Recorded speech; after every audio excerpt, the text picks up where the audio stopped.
Thanks for tuning in to the Edelex podcast.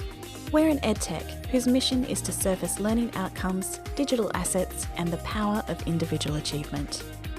Each episode features thought-provoking conversations with global technology leaders and educators, where we discuss how we can deliver better outcomes for 21st century learners. In this episode, we're featuring a discussion that was first published about a year ago as a way of looking back at how far we've come in this fast-moving sector. Hi everyone, I'm here to welcome Professor Mark Brown to a conversation today.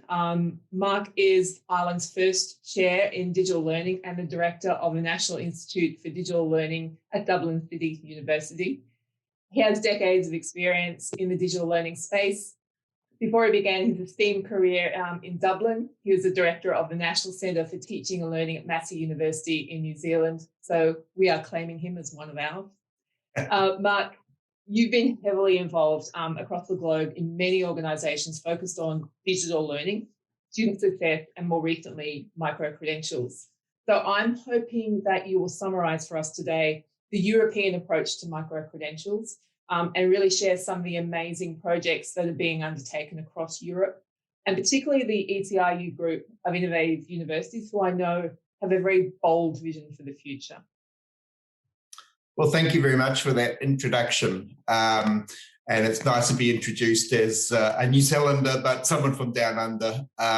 And it's, in many respects, a privilege here living in Europe. But I still bring that down under perspective to life. And I think that's one of the enriching aspects of being in this part of the world. But to answer your question, there is a lot happening in Europe right now. I'm going to use the metaphor of a roadmap because all roads at the moment appear to be leading towards micro-credentials. Rightly or wrongly, actually, and we may get into this as, how come? But the European Commission has really been leading the charge with trying to provide a policy framework for all member countries. So something is done in a more coordinated way. And I'm sure many people will be aware that different countries around the world have been doing things with micro-credentials, but there's a lack of common understanding, lack of shared definitions even. So the significance of what's going on in Europe, I don't think can be underestimated when you have a block of countries trying to adopt what's called a European approach. That said, and I'll stop on this note for now, it's incredibly complex of what's happening. So I can explain some of the threads and why it is so complex, but it's certainly significant. Thanks, Mark. Yeah, and I'm glad you touched on that because when I've been investigating and researching it and reading everything that comes up around the European approach, there are just so many things going on that I really do get a little lost in which thread to go down. Where would you start? Well, I think I'll start with the European Commission because the Commission has an interesting role in education. Each member state sets its own policy agenda, its own frameworks for education. It's responsible, each country is responsible for education. So the Commission can only nudge and set policy architecture, encourage, support with funding, and the funding's not insignificant, I should emphasize.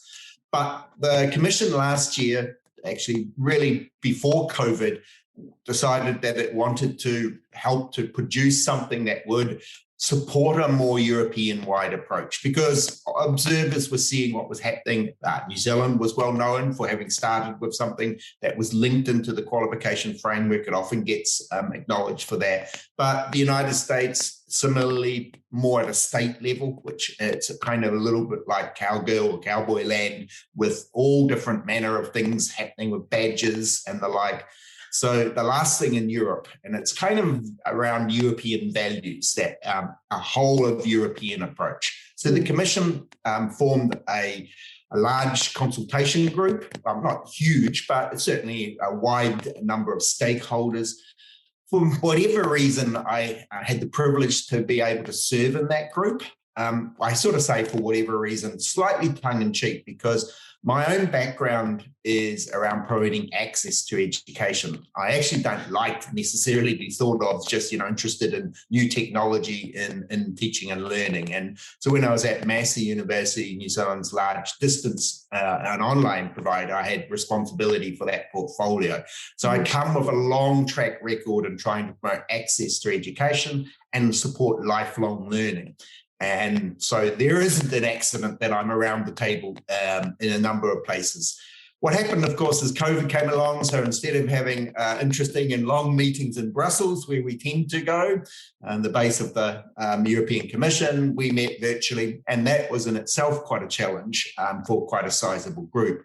But we had a series of meetings to try to produce something as a European-wide approach. Of course, the very first thing we needed to do, and many people listening to this might be wondering, what the heck is a micro-credential? And that took us a number of months, in fact, almost a whole year, and I'm not sure we've fully resolved that. We have produced a draft sort of European definition of what a micro-credential is, some cornerstone principles underpinning that definition about proof of learning, the need for assessment, transparency, beyond, shall we say, warm body badges that are sometimes referred. So needing to have, we often talk about 3 C's, the currency of a micro-credential. I'll refer to a macro-credential to start with for people who are not as familiar with this area. We all understand what a degree is, a macro-credential, if you like. So we're talking about the micro version of that. It just so happens, actually, the degree, the macro-credential is not quite as consistent as we might think it is globally. In some countries, degrees are 4 years, some they're 3, variations across disciplines. So we don't actually begin with quite the same solid foundation as we might like to think we do with macro-credentials.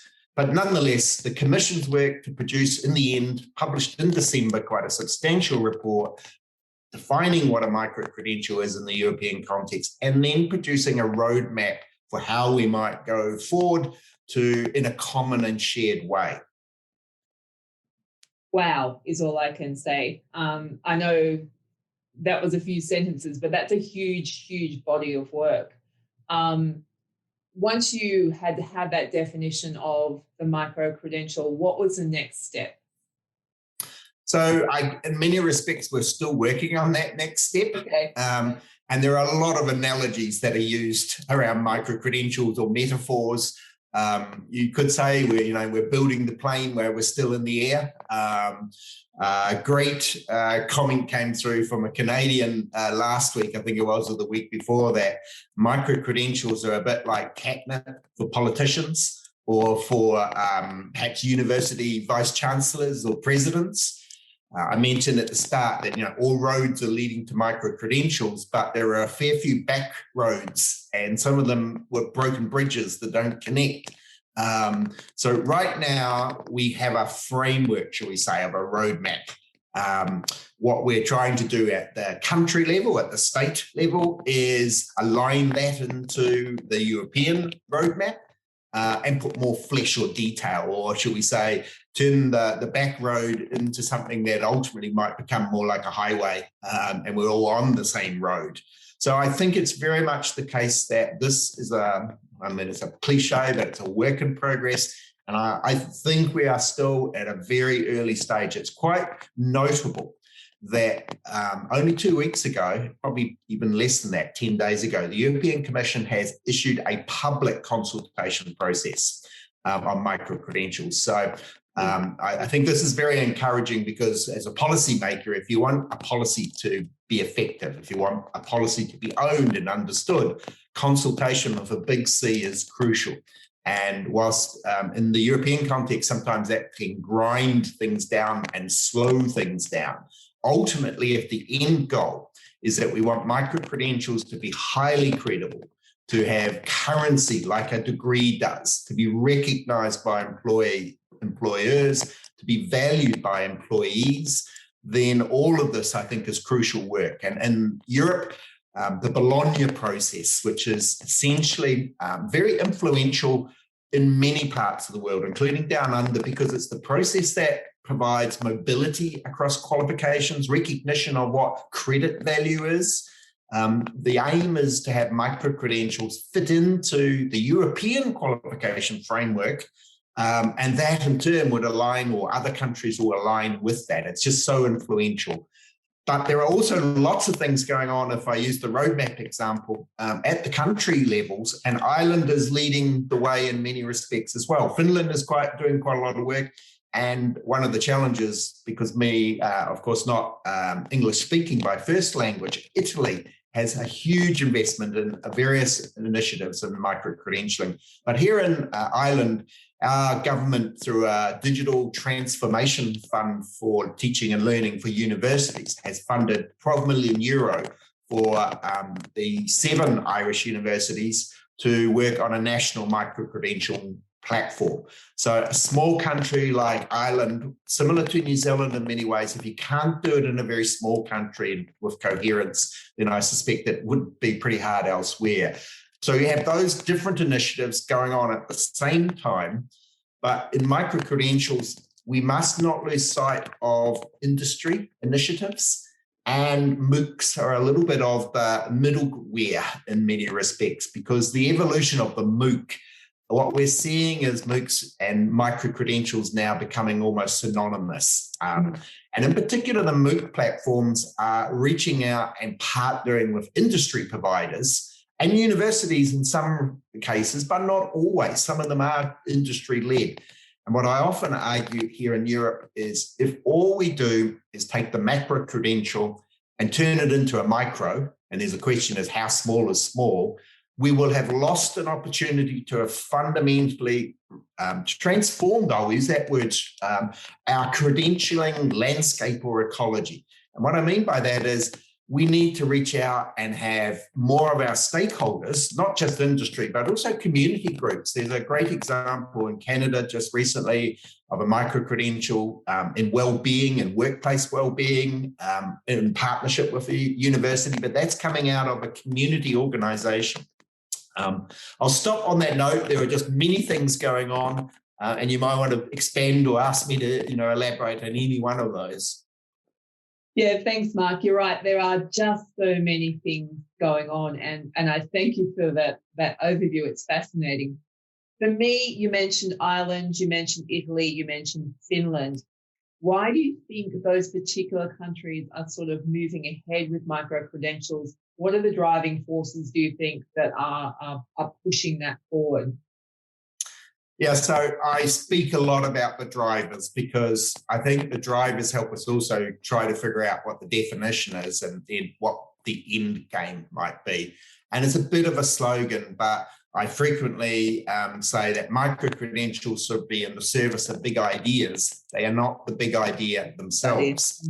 And I'm even critical of my own organisation in some respects, because we've just established a new position with a responsibility for micro-credentials. I've seen this happen in Australia. There are a number of universities, leading universities, with that focus.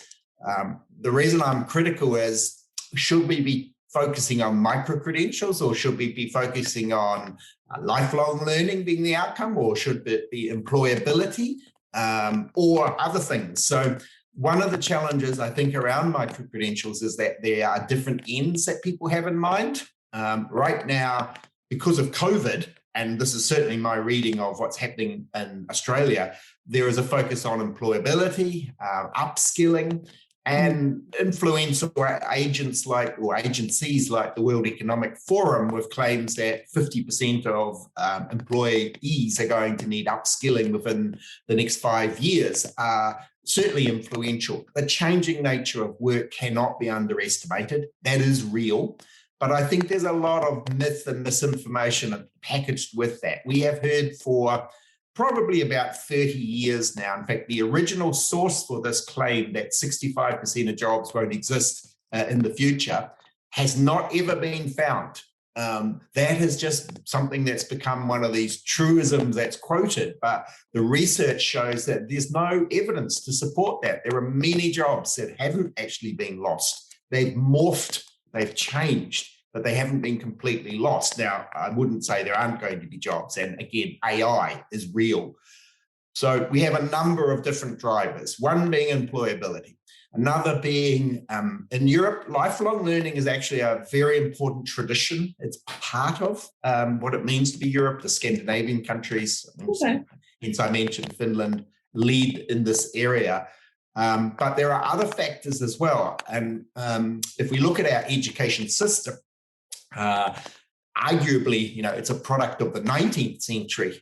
Certainly not the 20th century. And so the idea that we could somehow front load people by sending them off to kindergarten and play centres, and then they go off to school, they do their number of years, they acquire their various qualifications, and we can argue whether the way we measure and assess learners is still relevant. And then if they're lucky, they'll go off and do further education in a college, a university, a TAFE.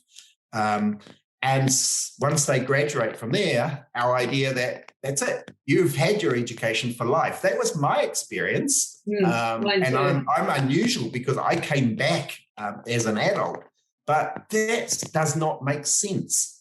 So put aside employability, if learning is life, and I repeat that, learning is life, if that's the ethos and the mindset we want to embrace, then of course we're going to want to have just enough, just in time, just in case opportunities to keep learning.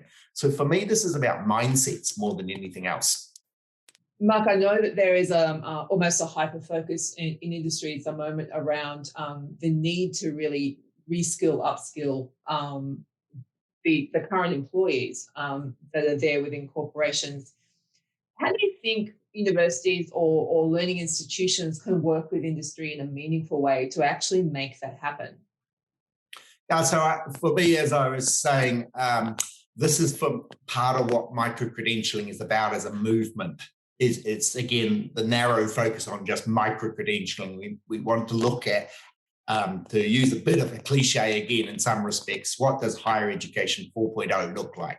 And I mean, it's not really, because industry 4.0 is real. We do need to be a little critical of some of what we're being told, but we would be pretty naive if we didn't think that there was going to be this ongoing transformation to the nature of work through technology. And that has implications for our educational institutions.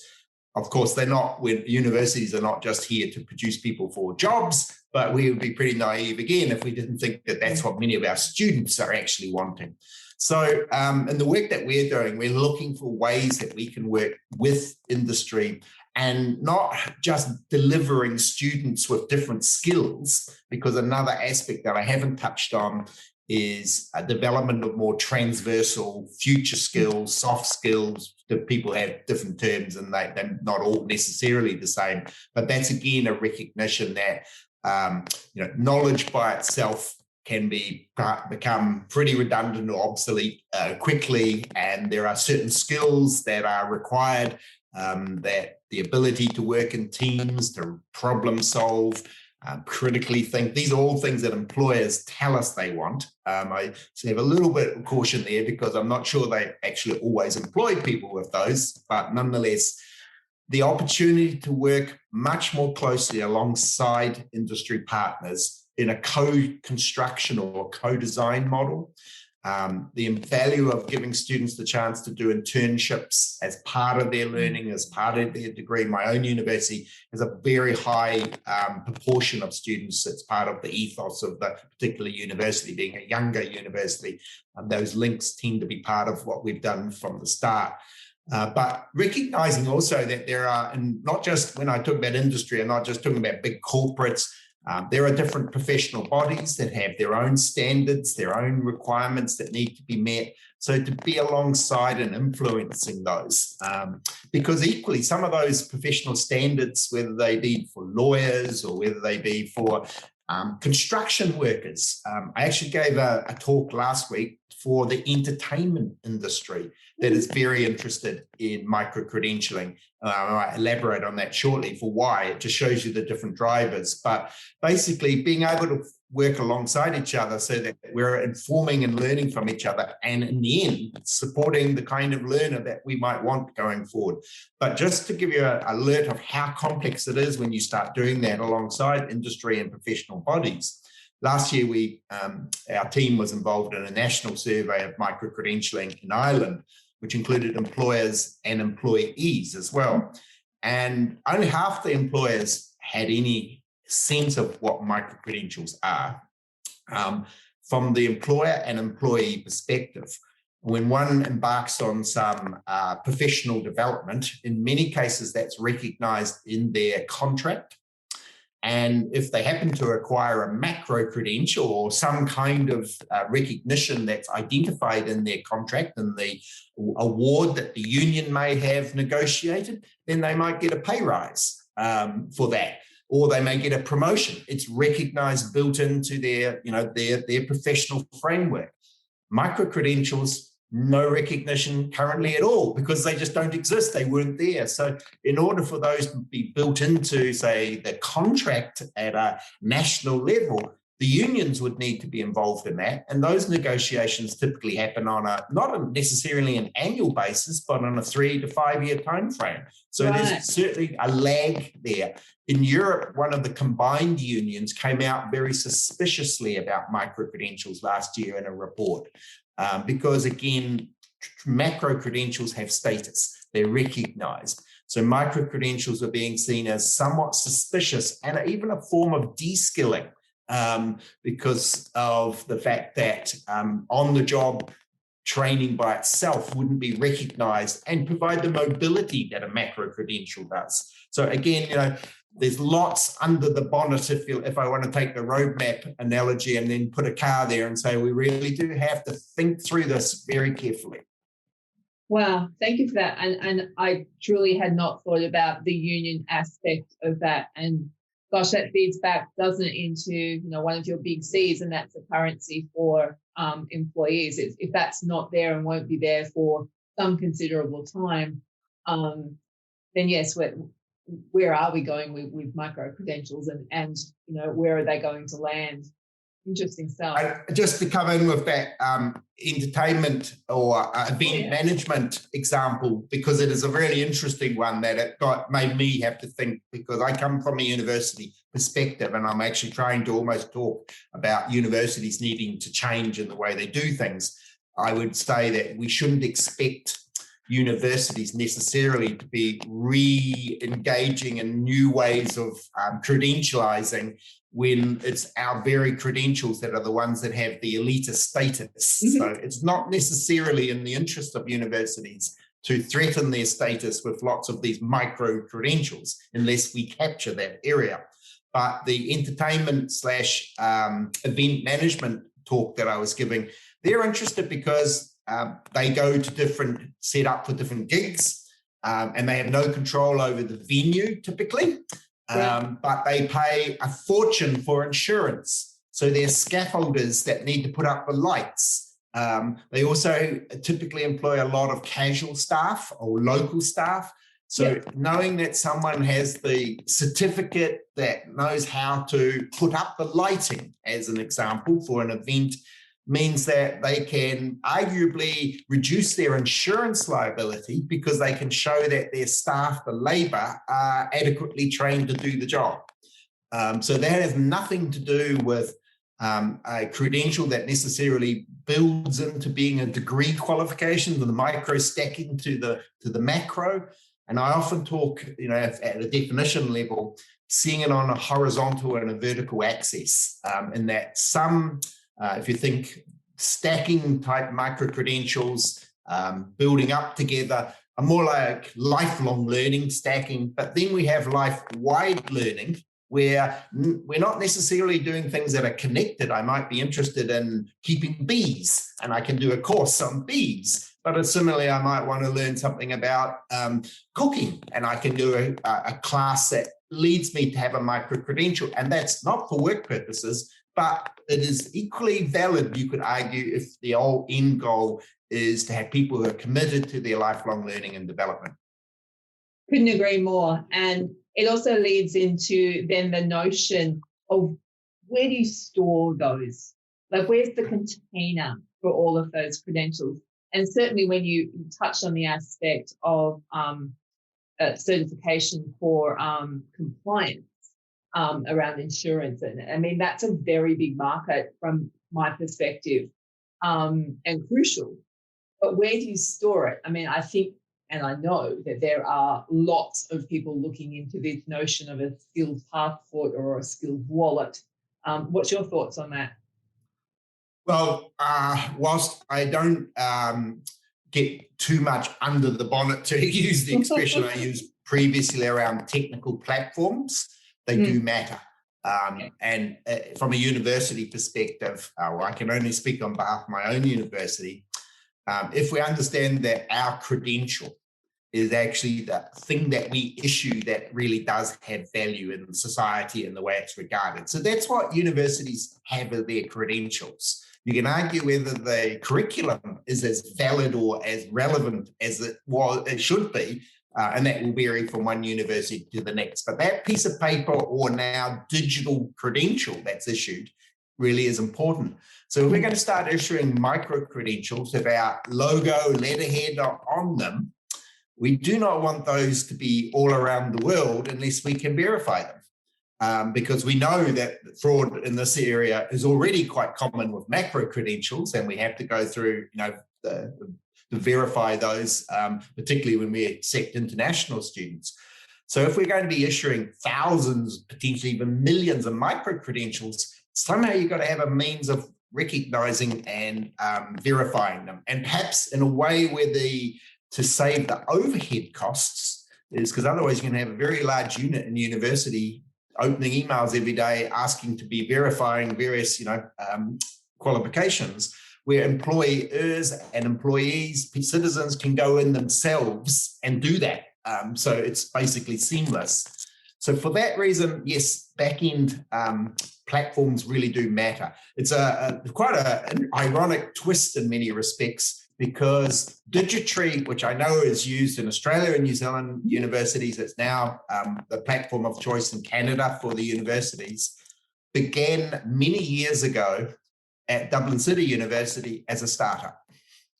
And it still has its head office here in Dublin, only a stone's throw from the main campus of the university. So we have a strategic partnership with Digitry. We forged that last year. Digitry issue our macro credentials. So we're committed to working, not to suggest we're solely committing ourselves to one platform or one company, but we're committed to something that is credible, that has international mobility and scale, understanding, the real challenges. In Europe, just like elsewhere, there are many different platforms emerging, many that would claim the blockchain is essential to this.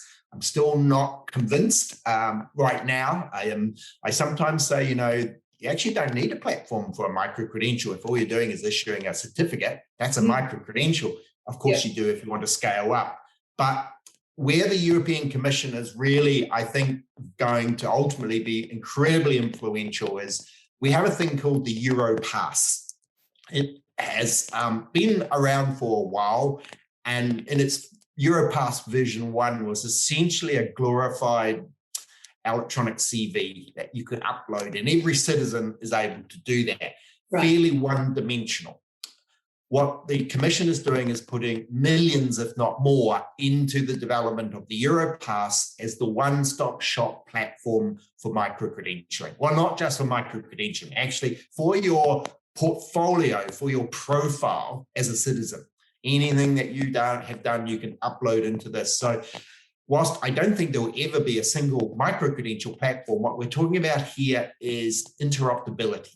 So anyone who has a micro-credential or a platform that's capable of issuing badges in the future will be constrained if they're not interoperable with the Europass.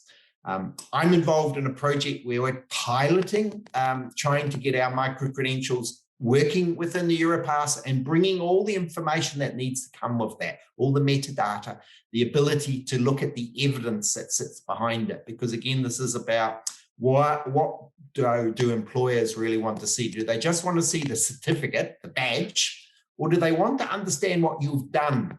I lean towards what I'm much more interested when I'm employing someone is their trajectory. what's their kind of curve they're on? Is there real evidence that they're committed to their own development and lifelong learning? That's the kind of person we want to employ, because they're going to be committed to relearning and unlearning and continuing. So I want to see that evidence, not just the badge itself. I'm very happy to hear you bring up the word evidence. Of course, the company that I work for, that's our main focus. It's all around the evidence of learning. What does that look like? How does that align to your skills? How does that reflect your personal skills and competencies? So very nice to hear you talk about the evidence of learning as being important in this whole ecosystem.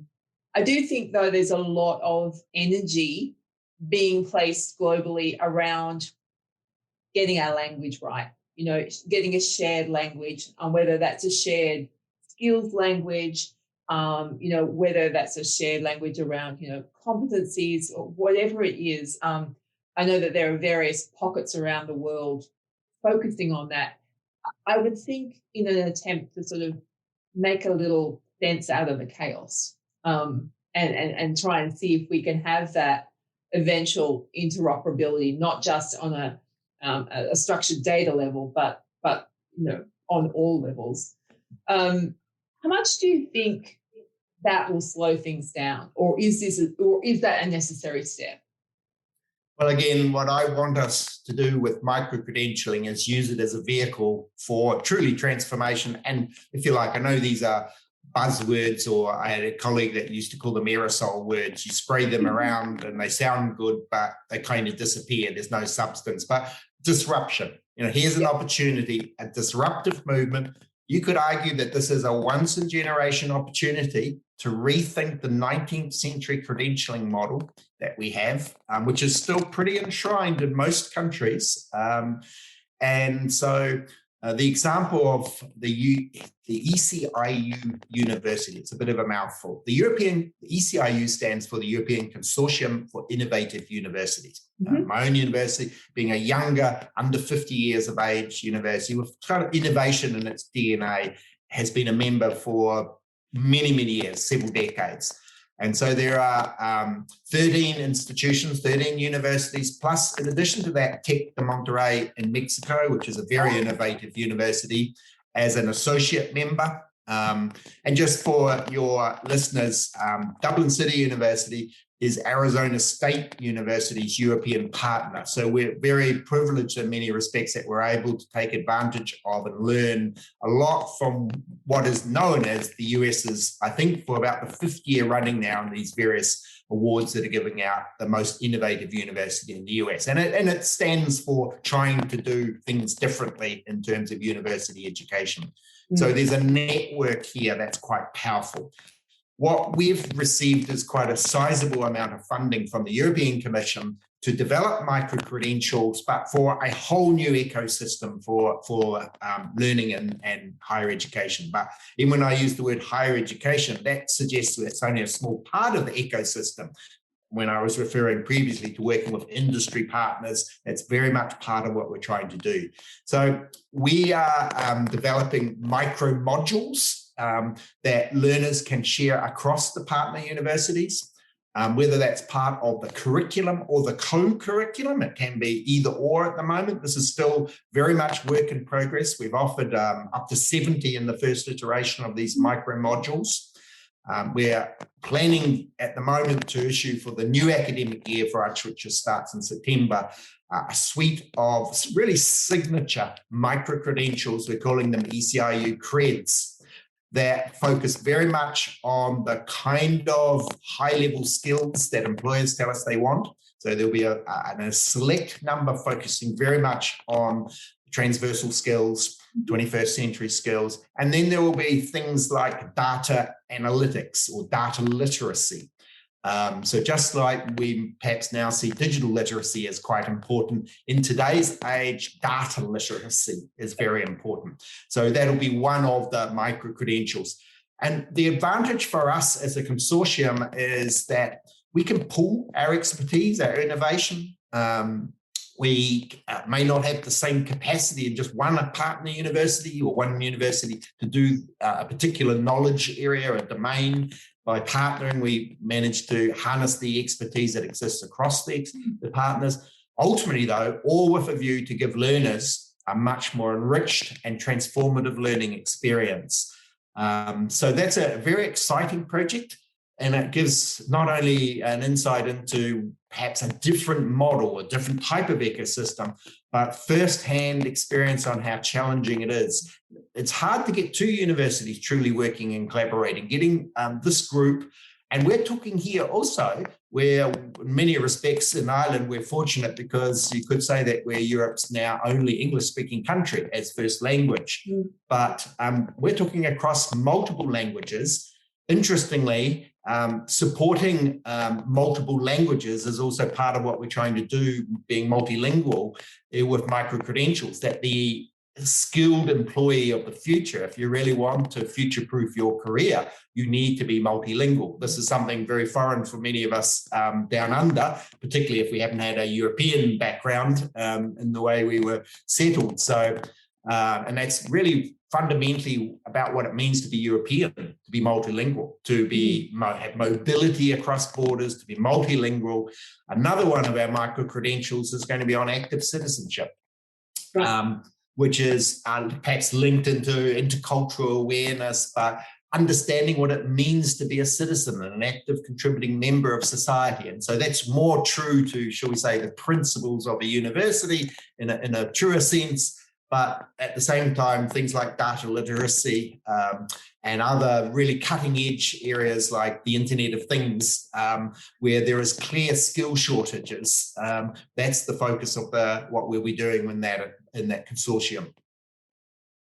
Brilliant. Well, it sounds like a model that A, should be watched carefully, but B, would be wonderful to attempt to replicate in other areas of the globe. However, I think your statement earlier it's probably leads to why it's happening in Europe and not in other places. It's that ethos of education as a public good, and that, yeah. Yeah, I was going to say that there are many good things about working in this part of the world. There are elements where perhaps we could be more business-like, not a business, but business-like processes.